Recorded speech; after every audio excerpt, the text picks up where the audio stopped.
Daawwattoota keenya kun sa'aatii oduutii bakka jirtanitti nageenyi waaqaa rabbii isin haa qaqqabu. Amma oduu keenya karraaf qabannee hangafoota dursuudhaan isin biraan ga'a. Muummichi ministeeraa Abiy Ahmed yaa'ii BRICS irratti hirmaachuuf Raashiyaa galan.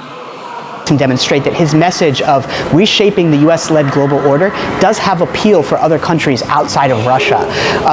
Finally, I would note that this is a chance for Putin to have meetings with key partners that are sometimes hard to pull off because of his travel limitations given the arrest warrant from the ICC against him.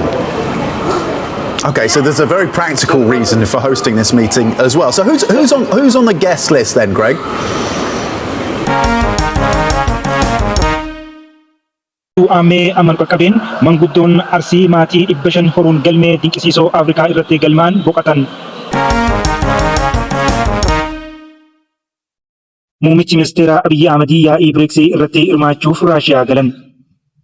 Muummichi ministeeraa Itoophiyaa Abiy Ahmed yaa'ii dureewwan BRICS irratti hirmaachuuf Raashiyaa galuu waajirri pirezidaantii bulchiinsa Tatarstaan beeksise.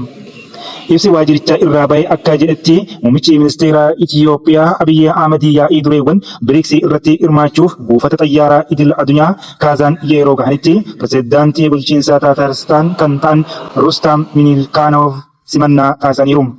Marii Raashiyaa Kaazaanitti taasifamu kanarratti geggeessitoonni biyyoota 30 olii ni argamu jedhamee akka eegamu tajaajilli oduu Raashiyaa gabaaseera. Pirezidaantiin Imireetota Arabaa gamtoomanii UAE bin Zayed pirezidaantiin Iraan Mas'uud Pezeshkiyan fi pirezidaantiin Hindii Narendra Moodii geggeessitoota argaman keessaa isa ijoodha. Itoophiyaan jalqaba bara 2024 miseensa BRICS ta'uun ifatti makamuun ishee ni beekama.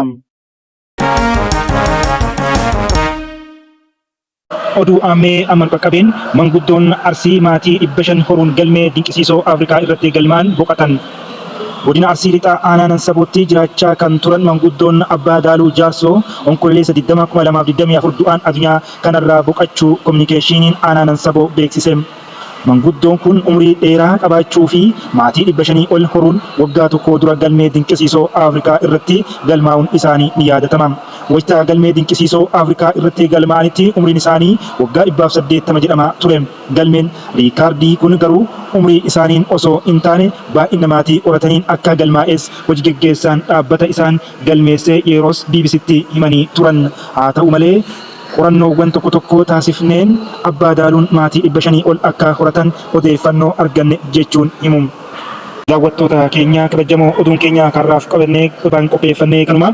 Oduu biraa ammoo saffisaan yeroo yerootti akka isin bira ga'uuf sabiskiraayib godhaa. Toora yuutuubii keenya mallattoo bilbilaa rukutuudhaan hatattamaan akka oduun akka biyyaa fi addunyaattis jiru akka isin bira qaqqabuuf sabiskiraayib gochuu isinitti dhaamna. Akkasumas koomentii jalatti yaada keessan nuu kaayaa.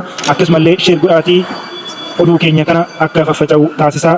Laayikis godhaa akka toora miidiyaa kanarratti faffaca'ee argamee namoota bira qaqqabuuf. Waan wajjin turtaniif galatoomaa, waan nu deeggartaniif ulfaadhaa.